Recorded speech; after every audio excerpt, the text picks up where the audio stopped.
प्रभु की स्तुति हो। मेरे प्रियो, निर्गमन 32 अध्याय तक आपने निवास स्थान और उसके सारे सामानों समेत याजकों के वस्त्र, उनका पवित्र किया जाना, उनकी आराधना की विधि, हर बातों को जाना।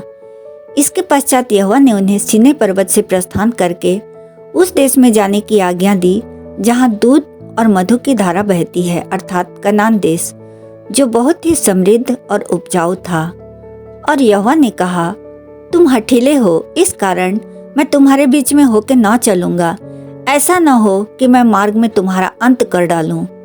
यह बुरा समाचार सुनकर वे लोग विलाप करने लगे और कोई अपने गहने पहने हुए न रहा, क्योंकि यहोवा ने मूसा द्वारा उन्हें कहलवा दिया था कि अपने अपने गहने अपने अंगों से उतार दो कि मैं जानूं कि तुम्हारे साथ क्या करना चाहिए। इसलिए इस्राएली होरेब पर्वत से लेकर आगे को अपने गहने उतारे रहे, क्योंकि उन गहनों को उन्होंने मिस्रियों से ले लिए थे जो कि मूर्ति पूजक थे। मूसा तंबू को छावनी से बाहर दूर खड़ा कराया करता था और उसको मिलाप वाला तंबू कहता था। और जो कोई यहोवा को ढूंढता वह छावनी से बाहर मिलाप वाले तंबू के पास चला जाता था। जब जब मूसा तंबू के पास जाता तब तब सब लोग उठकर अपने अपने डेरे के द्वार पर खड़े हो जाते, और जब तक मूसा तंबू में प्रवेश ना करता था तब तक उसकी ओर ताकते रहते थे। जब मूसा उस तंबू में प्रवेश करता था तब बादल का खंभा उतर के तंबू के द्वार पर ठहर जाता था और यहोवा मूसा से बातें करने लगता था। और सब लोग जब बादल के खंभे को तंबू के द्वार पर ठहरा देखते थे तब उठकर अपने अपने डेरे के द्वार पर से दंडवत करते थे। और यहोवा मूसा से इस प्रकार आमने सामने बातें करता था जिस प्रकार कोई अपने भाई से बातें करे। मेरे प्रियो, परमेश्वर को किसी ने कभी नहीं देखा, परंतु जिसने प्रभु यीशु को देखा है उसने पिता परमेश्वर को भी देखा है। मरकुस 9 अध्याय का 4 पद में चेलों को मूसा और एलिय्याह दिखाई दिए। वे यीशु से बातें कर रहे थे। यहाँ भी मूसा से जो बातें कर रहा था वह परमेश्वर का दूत यीशु ही था। मूसा तो छावनी में लौट आता था, पर यहोशू तंबू से नहीं निकलता था, क्योंकि मूसा के बाद इस्राएलियों की अगुवाई करने के लिए यहोवा उसे तैयार कर रहा था। मूसा ने यहोवा से कहा, तू मुझसे कहता है इन लोगों को ले चल, परंतु यह नहीं बताया कि तू मेरे संग किसको भेजेगा। यहोवा ने कहा, मैं आप तेरे संग चलूंगा और तुझे विश्राम दूंगा। मूसा ने यहोवा से कहा, यदि तू आप ना चले तो हमें यहाँ से आगे ना ले जा। यह कैसे जाना जाए कि तेरे अनुग्रह की दृष्टि मुझ पर और अपनी प्रजा पर है? क्या इससे नहीं कि तू हमारे संग संग चले, जिससे मैं और तेरी प्रजा के लोग पृथ्वी भर के सब लोगों से अलग ठहरें। मेरे प्रियो, मूसा किसी भी तरह से परमेश्वर को मनाकर आगे की यात्रा में अपने साथ ही ले जाना चाहता था, क्योंकि उसके बिना मूसा की गति नहीं थी। वह इन हठीले लोगों को परमेश्वर की उपस्थिति के बिना नहीं संभाल सकता था। तब यहोवा ने मूसा से कहा, मैं यह काम भी जिसकी चर्चा तूने की है करूंगा, क्योंकि मेरे अनुग्रह की दृष्टि तुझ पर है और तेरा नाम मेरे चित्त में बसा है। मूसा ने कहा, मुझे अपना तेज दिखा दे। उसने कहा, मैं तेरे सामने से होकर चलते हुए अपनी सारी भलाई दिखाऊंगा और तेरे सामने यहोवा नाम का प्रचार करूंगा, और जिस पर मैं अनुग्रह करना चाहूं उसी पर अनुग्रह करूंगा, और जिस पर दया करना चाहूं उसी पर दया करूंगा। मेरे प्रियो, रोमियो 9 अध्याय का 14 और 15 पद में पौलुस इसी वचन का सहारा लेकर यहूदियों को समझाता है। फिर उसने कहा, तू मेरे मुख का दर्शन नहीं कर सकता, क्योंकि मनुष्य मेरे मुख का दर्शन करके जीवित नहीं रह सकता। सुन, तू उस चट्टान पर खड़ा हो, और जब तक मेरा तेज तेरे सामने होकर चलता रहे तब तक मैं तुझे चट्टान की दरार में रखूंगा, और जब तक मैं तेरे सामने से होकर ना निकल जाऊं तब तक मैं अपने हाथ से तुझे ढांपे रहूंगा। फिर मैं अपना हाथ उठा लूंगा, तब तू मेरी पीठ का तो दर्शन पाएगा, परंतु मेरे मुख का दर्शन नहीं मिलेगा। मेरे प्रियो, परमेश्वर को हम मनुष्य के रूप में तो देख सकते हैं, क्योंकि यीशु ने अपनी महिमा त्याग दी और अपने आप को शून्य कर दिया। पहला यूहन्ना 3 का 2 पद में यूहन्ना ने कहा है, हे प्रियो, अब हम परमेश्वर की संतान हैं और अभी तक यह प्रकट नहीं हुआ कि हम क्या कुछ होंगे। इतना जानते हैं कि जब वह प्रकट होगा तो हम उसके समान होंगे, क्योंकि उसको वैसा ही देखेंगे जैसा वह है। फिर यहोवा ने मूसा को पहली जैसी ही 2 तख्तियां गढ़कर सीनै पर्वत की चोटी पर लाने को कहा, क्योंकि पहली तख्तियों को मूसा ने तोड़ डाला था, और उसे यह आदेश दिया कि पर्वत के आसपास कोई मनुष्य तो क्या पशु तक दिखाई ना दे। मूसा ने यहोवा के कहे अनुसार पत्थर की 2 तख्तियां गढ़ी और भोर को उठकर उन तख्तियों समेत सीनै पर्वत पर चढ़ गया। तब यहोवा ने बादल में उतरकर उसके संग वहां खड़ा होकर यहोवा नाम का प्रचार किया। यहोवा यहोवा ईश्वर दयालु और अनुग्रहकारी, कोप करने में धीरजवंत और अति करुणामय और सत्य, हजारों पीढ़ियों तक निरंतर करुणा करने वाला, अधर्म अपराध और पाप को क्षमा करने वाला है, परंतु दोषी को वह किसी प्रकार निर्दोष ना ठहराएगा। वह पितरों के अधर्म का दंड उनके बेटों वरन पोतों और परपोतों को भी देने वाला है। मेरे प्रियो, यही परमेश्वर यहेजकेल 18 का 20 पद में कहता है, जो प्राणी पाप करे वही मरेगा, न तो पुत्र पिता के अधर्म का भार उठाएगा और न पिता पुत्र का। धर्मी को अपने ही धर्म का फल और दुष्ट को अपनी ही दुष्टता का फल मिलेगा। इन पदों से हमें पता चलता है कि परमेश्वर जलन भी रखता है और करुणा भी करता है, परंतु परमेश्वर हमें हमारे कर्मों के परिणाम के विषय में चेतावनी देना चाहता है।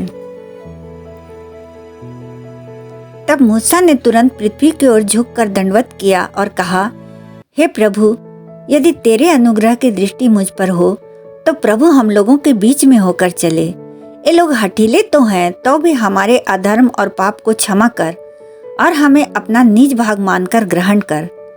तब परमेश्वर ने अपनी वाचा को दोहराया जो उसने उनसे पहले ही बांधी थी, और उन्होंने सोने का बछड़ा बनाकर और उससे होम बलि चढ़ाकर दंडवत करके वाचा को तोड़ डाला था, जिसे आप निर्गमन 23 अध्याय में सुन चुके हैं।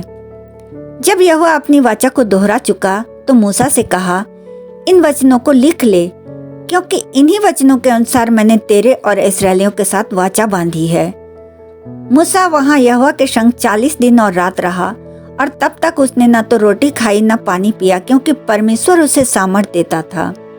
और उसने उन तख्तियों पर वाचा के वचन अर्थात 10 आज्ञाएं लिख दी।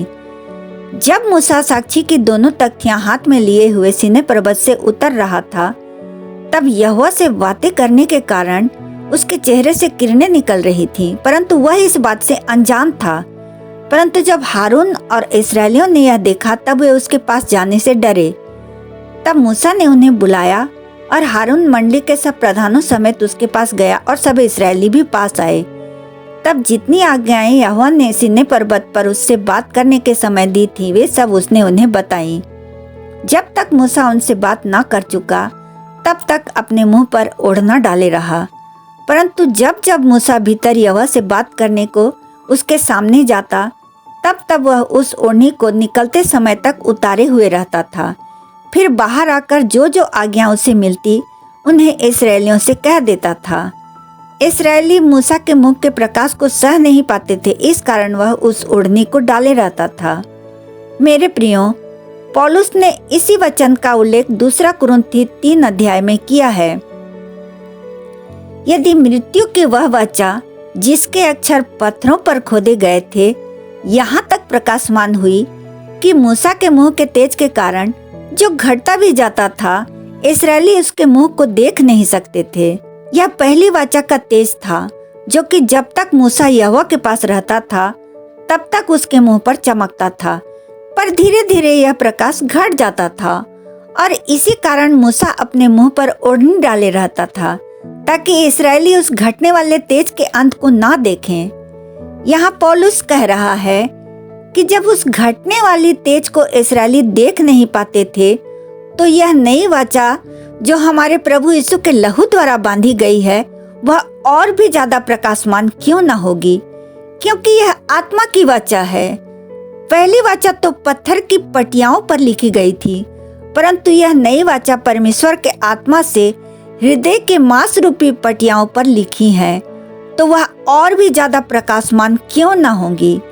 पुरानी वाचा तो मृत्यु को लाती थी, पर नई वाचा के द्वारा मसीही विश्वासियों को अनंत जीवन प्राप्त होता है। इस्राएली तो मंदमती हो चुके हैं, क्योंकि आज तक पुराना नियम पढ़ते समय उनके हृदयों पर वही पर्दा पड़ा रहता है, क्योंकि उन्होंने आज तक यीशु मसीह को ग्रहण नहीं किया। परंतु जब कभी उनका हृदय यीशु मसीह की ओर फिरेगा, तब वह पर्दा उठ जाएगा। फिर मूसा इस्राएलियों की सारी मंडली को इकट्ठा करके शब्द के दिन को पवित्र मानने को यहोवा की आज्ञा को सुनाता है कि उस दिन किसी के घर में चूल्हा तक न जले। फिर मूसा परमेश्वर की आज्ञा अनुसार निवास स्थान बनाने के लिए इस्राएलियों को उनकी इच्छा के अनुसार भेंट लाने को कहता है और उन्हें बताता है कि परमेश्वर ने यहूदा के गोत्र वाले बसलेल को और दान के गोत्र वाले ओहलियाब को निवास स्थान बनाने के लिए कारीगर नियुक्त किया है कि वे सोना, चांदी और पीतल में और जड़ने के लिए मणि काटने में और लकड़ी पर नक्काशी करने और गढ़ने वाले और नीले, बैजनी और लाल रंग के कपड़े और सूक्ष्म सनी के कपड़े काटने और बुनने वाले हों, वरन सब प्रकार की बनावट में और बुद्धि से काम निकालने में सब भांति के काम करें। तब मूसा ने बसलेल और ओहलियाब और सब बुद्धिमानों को, जिनके हृदय में यहोवा ने बुद्धि का प्रकाश दिया था, अर्थात जिसको पास आकर काम करने का उत्साह हुआ था, उन सबों को बुलवाया। और इस्राएली जो भेंट पवित्र स्थान की सेवा के काम और उसे बनाने के लिए ले आए थे, उन्हें उन पुरुषों ने मूसा के हाथ से ले लिया। मेरे प्रियो, मिस्र देश में तो वे लोग गुलाम थे, बेगारी खटते थे, मार खाते थे, भूखे भी रहते थे, पर जंगल में परमेश्वर उन्हें भोजन और पानी से तृप्त करता था और वे परमेश्वर का निवास स्थान बनाने को खुशी से आगे आए थे। इस्राएली प्रति भोर को उनके पास भेंट अपनी इच्छा से लाते रहे। तब पहली बार ऐसा हुआ कि उन्हें भेंट लाने से रोकना पड़ा। काम करने वालों ने मूसा के पास आकर कहा, जिस काम को करने की आज्ञा यहोवा ने दी है, उसके लिए जितना चाहिए उससे अधिक वे ले आए हैं। तब मूसा ने सारी छावनी में इस आज्ञा का प्रचार करवाया, क्या स्त्री क्या पुरुष कोई पवित्र स्थान के लिए और भेंट न लाए। इस प्रकार लोग और भेंट लाने से रोके गए। मेरे प्रियो, निवास स्थान बनाने को जो नमूना यहोवा ने मूसा को बताया था, उसी के अनुसार उन लोगों ने सारी वस्तुओं को बनाया, जैसे वाचा का संदूक, पवित्र मेज, सोने की दीवट, मिलाप वाला तंबू, होम बलि की बेदी, निवास स्थान का आंगन, याजकों के पवित्र वस्त्र, धूप वेदी, पीतल की हौदी, धूप और अभिषेक का तेल। इन सब को बसलेल और ओहलियाब और सब बुद्धिमानों ने मूसा के निर्देशन में बनाया, जिसके नमूने के विषय आप निर्गमन 25 अध्याय से लेकर 30 अध्याय तक सुन चुके हैं।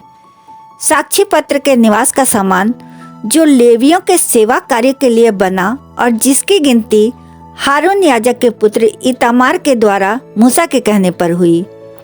यहोवा के कहने पर 20 वर्ष और उससे अधिक आयु के जितने गिने गए थे, वे 6,03,500 पुरुष थे और एक एक जन की ओर से 6 ग्राम चांदी प्राणों की छुड़ौती के लिए दिया गया था, वह 3,430 किलो था।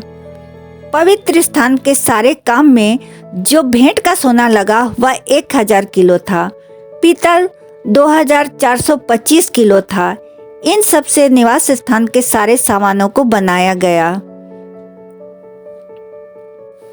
इस प्रकार मिलाप वाले तंबू के निवास का सब काम समाप्त हुआ और जिस जिस काम की आज्ञा यहोवा ने मूसा को दी थी, इस्राएलियों ने उसी के अनुसार किया। मेरे प्रियो, यह निवास स्थान जो इस्राएलियों ने बनाया था मात्र एक परछाई थी, जिसे ये कूच करते समय उठाकर एक स्थान से दूसरे स्थान को ले जाते थे, परंतु सच्चा डेरा तो यीशु मसीह है। तब वे निवास को मूसा के पास ले आए और मूसा ने सारे काम का निरीक्षण करके देखा कि उन्होंने यहोवा की आज्ञा के अनुसार सब कुछ किया है। तब मूसा ने उनको आशीर्वाद दिया। फिर यहोवा ने मूसा से कहा, पहले महीने के पहले दिन को तू मिलाप वाले तंबू को खड़ा कर देना। तब मूसा ने यहोवा के आज्ञा के अनुसार किया और दूसरे वर्ष के पहले महीने के पहले दिन को उसने निवास स्थान को खड़ा करवाया। तब बादल मिलाप वाले तंबू पर छा गया और यहोवा का तेज निवास स्थान में भर गया, इस कारण मूसा उसमें प्रवेश न कर सका। यहोवा ने उन्हें सीनै पर्वत से प्रस्थान करने की आज्ञा दे दी थी। इस्राएलियों की सारी यात्रा में ऐसा होता था कि जब जब वह बादल निवास के ऊपर से उठ जाता, तब तब वे कूच करते थे। इस्राएल के घराने की सारी यात्रा में दिन को तो यहोवा का बादल निवास पर और रात को उसी बादल में आग उन सबों को दिखाई दिया करती थी। आज हमें किसी निवास स्थान की आवश्यकता नहीं है, वह केवल यहूदियों के लिए थी। हम जानते हैं कि परमेश्वर हाथ के बनाए घरों में नहीं रहता। जो बादल का खंभा और आग का खंभा इस्राएलियों के आगे आगे चलकर उन्हें मार्ग दिखाता था, वह आज हमारे अंदर पवित्र आत्मा के रूप में विद्यमान है। हम परमेश्वर के मंदिर हैं। मेरे प्रियो, मूसा की तोरह की पुस्तक हमें मसीह तक पहुंचाने के लिए हमारी शिक्षक हुई है। यहाँ निर्गमन की पुस्तक समाप्त होती है। परमेश्वर इन सभी वचनों के सुनने वालों को बहुतायत की आशीष देवे। यीशु सहाय। जय मसीह की।